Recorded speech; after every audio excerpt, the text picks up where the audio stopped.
எனக்கு ஒரு கடுதாசி கூட எழுதுறது இல்ல. ஆனா வாரத்துக்கு 2 கவர் வருது. என்ன பாய் புதிர் போடுறீங்க? வெறும் கவரை ஏன் அனுப்புறான்? வெறும் கவரை ஏன் அனுப்புறான்? அதுல 2000 3000 டிராப்ட்ல வச்சு அனுப்புறான். அப்படியா? ரொம்ப சந்தோஷம். தினம் உன் வீட்டுல பண்டிகை தான். பண்டிகை தான், கொண்டாடத்தான் முடியல. பேங்க் போகணும், கணக்கு எழுதணும், வீட்டு வேலையை பார்க்கணும், எல்லாம் நான் ஒருத்தனே செய்யணும். ஏன் உன் மருமக? மருமகளா? அது தங்க கம்பியாச்சே. வாய்க்கு ருசியா சமைச்சு போடும், மாங்குன்னு வேலை செய்யும், அவ்வளவுதான். வேற ஒண்ணும் தெரியாது. Very good. அருமையான மருமகள், அருமையான மகன். வயசான காலத்துல உனக்கு நிம்மதியான வாழ்க்கை தான். என்னப்பா இது சந்தடி சாக்கல என்ன வயசானவன்ற? இந்த பாரு, இன்னமும் இளமைதான். கண்ணாத்தாள கேளு. என்னது பாய்? என்ன கேட்க சொல்றீங்க? நீங்க பிறந்து 30 வருஷம் கழிச்சு நான் பிறந்திருக்கேன். அப்ப உனக்கு என்ன வயசு? 6ஆ 7ஆ? ரெண்டையும் சேர்த்துக்குங்க. விலகு. என்ன 13ல ஏதாவது பெற்றிருக்கியான்னு பாப்போம். ராதா, ராதா, காலையில தீபாவளிக்கு நீ வீட்டுல பலகாரமே செய்ய வேண்டாம், எல்லாமே கடையில இருந்து வாங்கிட்டு வந்துட்டேன். என்னங்க இது எக்கச்சக்கமா எழுதிட்டு வந்திருக்கீங்க? எல்லாருக்கும் கொடுக்கணும் இல்லையா? அம்மா, உனக்கும் வீட்டுக்காரனு. எனக்குப்பா? உனக்கு இல்லாமையா?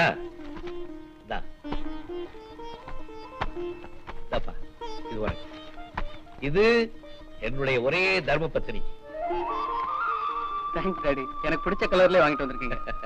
ஆமா, உங்களுக்கு என்ன வாங்கிட்டு வந்திருக்கீங்க? எனக்கா? ஒரு உயர்ந்த பொருள் வாங்கிட்டு வந்திருக்கேன். அதை இப்ப காமிக்க மாட்டேன், காலையில காமிக்கிறேன்.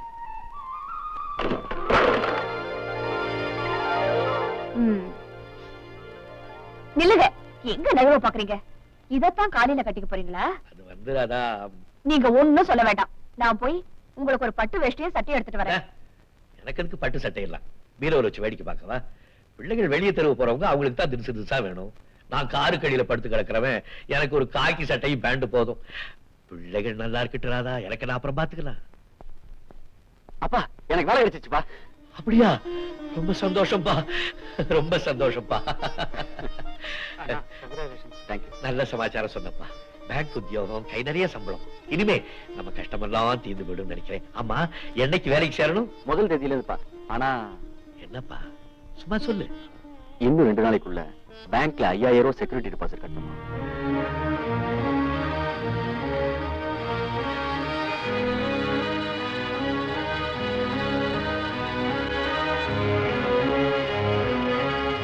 நாளைக்குள்ள அவ்வளவு பணத்துக்கு என்ன பண்ணுவீங்க?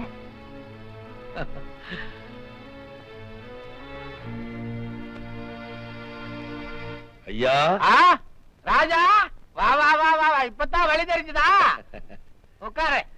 ரஷீத், ஒரு சின்ன வேலை. என்னது? என் மருமக இருக்காள, நெய்யும் பாதாம் பருப்புமா போட்டு பிரியாணியை செஞ்சு எனக்கு கொடுத்து கொடுத்து நான் தின்னு தின்னு ஜீரணமாகாம தவிக்கிறேன். நீ ஒரு வேலையை கொடு. நம்ம பாஸ்கருக்கு ஒரு நல்ல வேலை கிடைச்சிருக்கு. அதுக்கு என்னமோ முன்பணம் 5000 ரூபாய் கட்டணுமா? இந்த நேரத்துல நம்ம டேவிட் ஊர்ல இல்ல. உன்கிட்ட பணம் இருந்தா கொடு, டேவிட் ஊர்ல இருந்து வந்தவன திருப்பி கொடுத்துறேன். நான் என்ன திருப்பி கேட்டனா?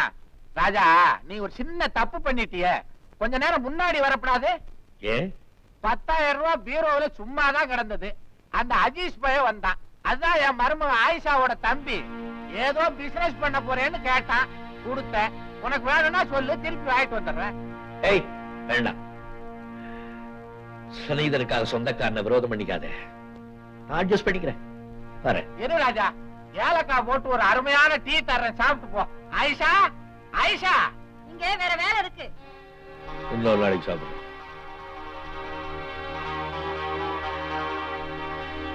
ஏயா தண்டசோறு, உனக்கு எவ்வளவு திமிரு இருந்தா என் தம்பி கிட்ட கொடுத்த பணத்தை திருப்பி வாங்கிட்டு வருவேன்னு சொல்லுவேன். வாங்கிடுவேன் நீ? கோச்சுக்காதம்மா, அவன் எனக்கு ரொம்ப நாள் சிநேகிதன். ஒரு பேச்சுக்காக சொன்னேன். ஏயா, என் மருமக பாதம் பருப்பும் நெய்யுமா பிரியாணி பண்ணி போட்டானே, பிரத்தியார்கிட்ட போய் என்ன கிண்டலா பண்ற? உன் மக பாட்டுக்கு துபாயில பெரிய நவாப் மாதிரி உட்கார்ந்துக்கிட்டாரு. நான் இங்க மாட உழைக்கிறேன், நீ என்னடா தண்டசோறு திருட்டு சும்மா கிடைக்காம என்ன கிண்டல் வேற பண்றியா? கிண்டல் பண்ணலம்மா, ஊர் உலகம் நம்ம குடும்பத்தை பத்தி பெருமையா நினைக்கணுமேன்னு சொன்னேன். 10 பைசா சம்பாதிக்க வக்கீல்னாலும் பெருமைக்கு ஒன்னும் குறைச்சல் இல்ல. 50 ரூபாய் செலவு கொடுத்து அனுப்பிச்சேனே, 49 ரூபாய்க்கு தான் கணக்கு வந்தது. மீதி 1 ரூபாய் என்ன பண்ண? வெத்தலை பாக்கு வாங்கினேன். வெத்தலை பாக்கு? இந்த வயசுல அந்த கட்டு பழக்கத்தை விட்டு தொலைச்சா என்ன? ஒரு நாளைக்கு 1 ரூபாய் வெத்தலை பாக்கு. சீ, தண்டா செலவு.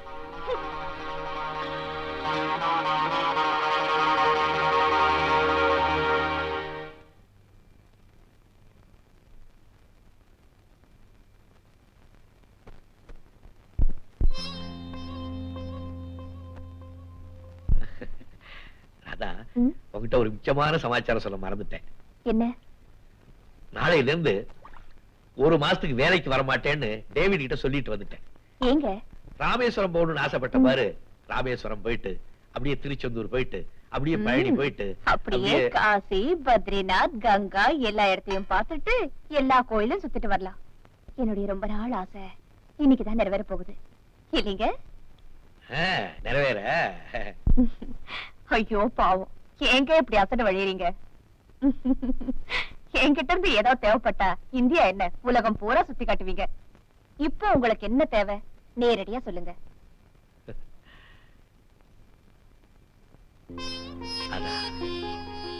தப்பா நினைச்சுக்காதே, இந்த மலையில கட்டி விடு, இன்னும் ஒரு மாசத்துல திருப்பி கொடுத்துறேன். என்ன மன்னிச்சிடுங்க, இந்த வளையல மட்டும் கேட்காதீங்க. ராதா, கட்டின சேலையோட உங்க வீட்டுக்கு வந்தேன். உங்க அம்மாவோட நகையெல்லாம் எனக்கு கொடுத்தீங்க. கொஞ்சம் கொஞ்சமா எல்லாம் போயிடுச்சு. இப்ப உங்க ஞாபகார்த்தமா இந்த வளையல் மட்டும்தான் இருக்கு. தயவு செய்து இது மட்டும் கேட்காதீங்க. உன் மகன் எங்க அம்மாவுக்கு என்ன வேணும்? அவ வேலைக்கு போகணும், அதுக்காக முன்பணம் கட்டணும். அதுக்காக தான் இந்த வளையல கேட்கிறேன். எங்க அம்மா இப்ப உயிரோட இருந்தா இதுக்காக ரொம்ப சந்தோஷப்படுவாங்க. ராதா, உனக்கு ஞாபகம் இருக்கா, நம்ம பாஸ்கர் ஒரு வயசா இருக்கும்போது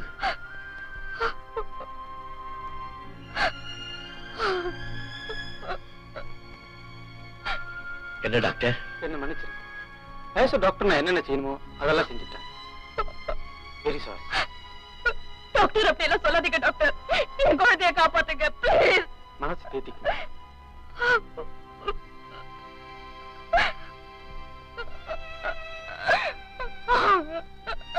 ராஜா, என் குழந்தைய காப்பாத்த சொல்லுங்க ராஜா. அவனுக்கு ஏதாவது ஒண்ணு ஆயிடுச்சுன்னா அப்புறம் நான் உயிரோடவே இருக்க மாட்டேன். உயிரோடவே இருக்க ராதா, நான் என்ன ராதா செய்வேன்? இந்த 10 நாளா ஊர்ல உள்ள டாக்டர் எல்லாம் கூட்டிட்டு வந்து காமிச்சிட்டேன். வேற யாரு கால்ல விழுவணும்னு சொல்றேன்? சொல்லு, விழுவுறேன். அதை தவிர எனக்கு வேற வழியே இல்ல. வழி இருக்குப்பா. சாமியே சரணமையப்பான்னு அவன் கால்ல விழு, அவன் வழி காட்டுவான். ஐயப்பாவா? ஆமாப்பா, 48 நாள் விரதம் இருந்து அவன் மலைக்கு வரேன்னு வேண்டிக்க உன் குழந்தைய அந்த சபரிமலை சாஸ்தாவே காப்பாத்துவான். நம்பினவங்களுக்கு கை கொடுக்கிற கலியுக தெய்வம் தான்ப்பா அவரு.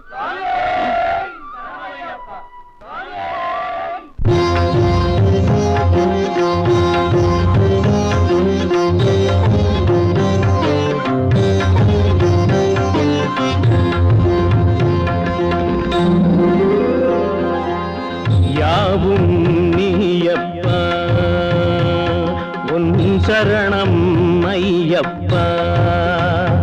முழு முதலானவன் கருப்பொருளானவன் மனம் கனிவாயப்பா, துயர் களைவாயப்பா. யாவும் நீயப்பா, உன் சரணம் ஐயப்பா. ஐயப்பா ஹரிஹர சுதனே ஐயப்பா, சரணம் சரணம் சரணம் சரணம் ஐயப்பா.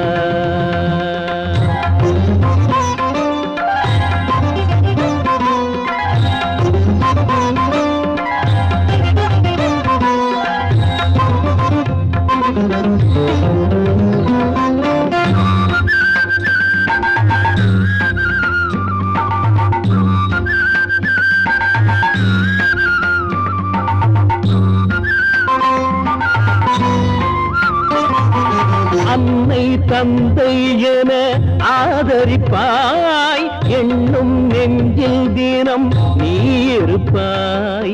ஐயன் உன்னை நம்பி சரணடைந்தோம், அஞ்சும் பயம் விலக உனை தொழுதோம்.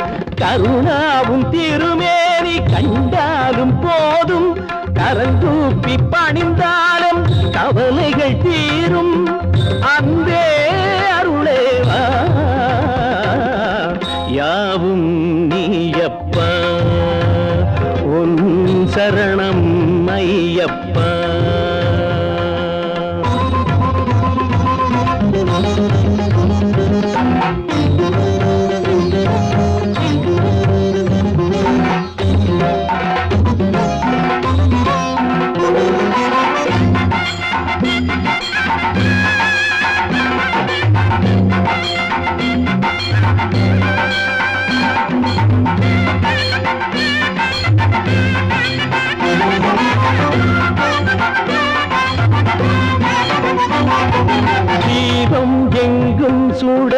ஒளியானாய் நாதம் போங்க மணி ஒலியானாய் எங்கும் எங்கள் துயர் தீர்ப்பாயே எங்கள் செல்வம் தனை காப்பாயே உயிருக்குள் உயிராகி விளையாடும் ஜோதி உலகத்து அசைவுக்கு நீதானே ஆதி அன்பே அருளேவா யாவும் நீயப்பா உன் சரணம் ஐயப்பா முழு முதலானவன் கருப்பொருளானவன் மனம் கனிவாயப்பா துயர் களைவாயப்பா யாவும் நீயப்பா உன் சரணம் ஐயப்பா சரணம் சரணம் சரணம் சரணம் ஐயப்பா சரணம் சரணம் சரணம் சரணம் ஐயப்பா சரணம் சரணம் ஐயப்பா சுவாமிய சரணம் ஐயப்பா சரணம் சரணம் ஐயப்பா சுவாமிய சரணம் ஐயப்பா அதிகரத்துடனே திருவடி